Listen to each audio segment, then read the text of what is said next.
BNP Magura জেলা কমিটির সদস্য মুক্তিউর রহমান, এখানে বিএনপি জেলা কমিটির আরেকজন সদস্য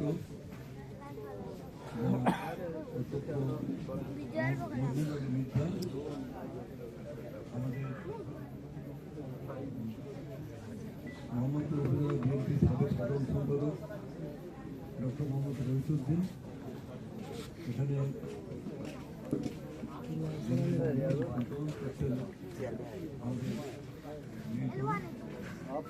সহ অন্যান্য বিভিন্ন গ্রামবাসী এই অন্যান্য ব্যক্তি এবং ভাইয়েরা এবং এই যে ক্লিয়ার দেখো আমার ডালাম কোনটা সাদা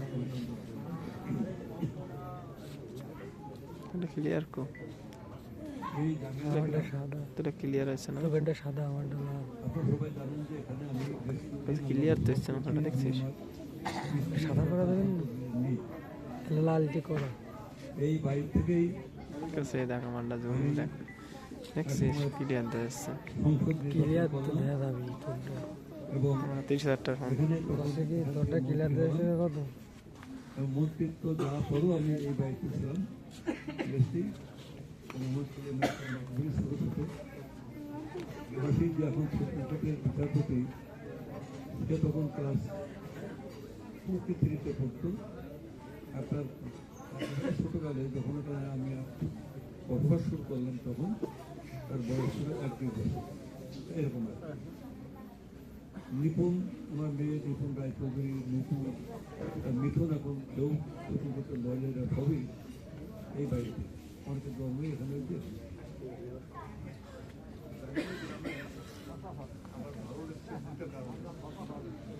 একটা হলো এই মধুমতি নদী, তখন এই নদী ছিল অত্যন্ত খরস্রোতা। এখানে বর্ষাকালে টানা টানার জন্য হয়ে আশেপাশে পাড়ায় মহল্লায় ধানের খেতে পানি ঘুরে পড়ে, খাল বিলে পানি যেত, প্রচুর মাছ পাওয়া যেত। আমি এই নদীর বড় একটা ইলিশ মাছ 150 টাকা কিলো, 150 টাকা মানে 20 টাকা, এইটা 150 টাকা কিলো। এখানে রেগুলার এই নদীর ঘাটে এসে এখানে আমি গোসল করতাম। ওই পাশে আমাদের আবেগ ছিল, তারপরে বলদ মিয়া, দলিল মিয়া, আজিজ ব্যান্ডার, এদের বাড়ির আমি যে ওই নদীটা তো সেই গোসলের সেই যে ফলসরে পরিষ্কার পানি এখনো মনে পড়ে। তো সেই জাগালি গ্রামে ওয়াইফের স্বপ্ন ছিল, আমি গর্ব করছি আসল কথা বলে যে আমি সেই জীবনে আমরা জাঙ্গিলা থাকি, মানে মহব্বতে থাকি, কিন্তু হয়ে উঠল 11 বছর আগে হঠাৎ করে সে খুব মারাত্মক হার্ট অ্যাটাক হয়ে বসলে আমাকে মারা গেল। 11 বছর ওয়াইফ মারা গেল, তারই স্বপ্ন ছিল খুব বেশি। তারপরে আমি মিঠুনটা বললাম, দেবকে বললাম যে এখানে বাড়িটা শুরু করি, আমরা এখানে মানে বসবাস করি, বাড়ি আসতে আমরা ওখানেও আমরা মাঝে মাঝে থাকবো, এখানেও থাকবো। আর ঢাকাতে এখন সবাই ঢাকা কিনবে, এখান থেকে ঢাকা যাতায়াত, এখান থেকে ঠিক 2 ঘন্টা 6 ঘন্টা চলে যাবে ঢাকা, নিজস্ব গাড়িতে যাবে।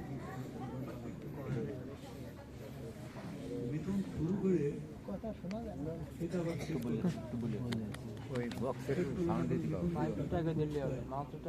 আমি করতে গেলে সেটা যদি না মেলে আবার ঠিক আছে, তো যখনই মন চাবে তখন করবো। তো এখন সে বাড়িটার কাজ শুরু হয়েছে, আমি বারবার করে টাকাটা দিচ্ছি, আমি কিন্তু নির্বাচন করতে করবো, এগুলো আমার স্বপ্ন। আমি এই বাইক থেকে আমি বললাম অন্তত 2টো রুম তোমরা রেডি করে দাও। এরা আমাকে বলে যে বলে যে টাকা 31শে ডিসেম্বর ওই ভোট বিজন দেয়, ওরা এখন আবার বলে যে জানুয়ারি মাসে 7 তারিখের মধ্যে আমি আপনি করতে পারবেন। জানি না আল্লাহ কি মানে আছে, আমার স্বপ্নের কথাটা বল।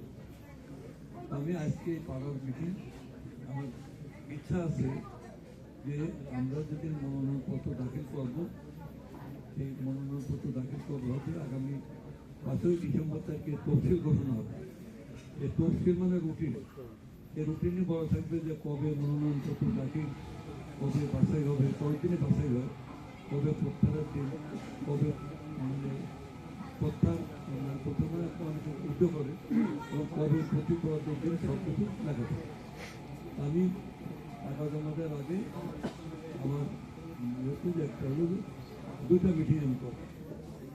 একটা হলো ওই বাবুসিতে যেখানে আমার বাড়ি, আর একটা হলো এই জাঙ্গালে। ওই জাঙ্গালের আগে তখন এই জাঙ্গাল জানো না, মুরব্বীরা জানে।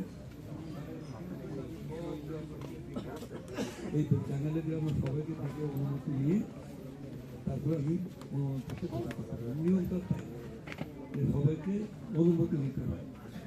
তো এবারও আমি সেটা করব। এখন সেই সময় আমি কি চাই একটা সমাজে, একটা গ্রামে বিভিন্ন মতের লোক থাকে, থাকে, হ্যাঁ, এবং আমাদের তো দল মত এই যে থাকা, এইটাই তো গণতন্ত্রের সৌন্দর্য।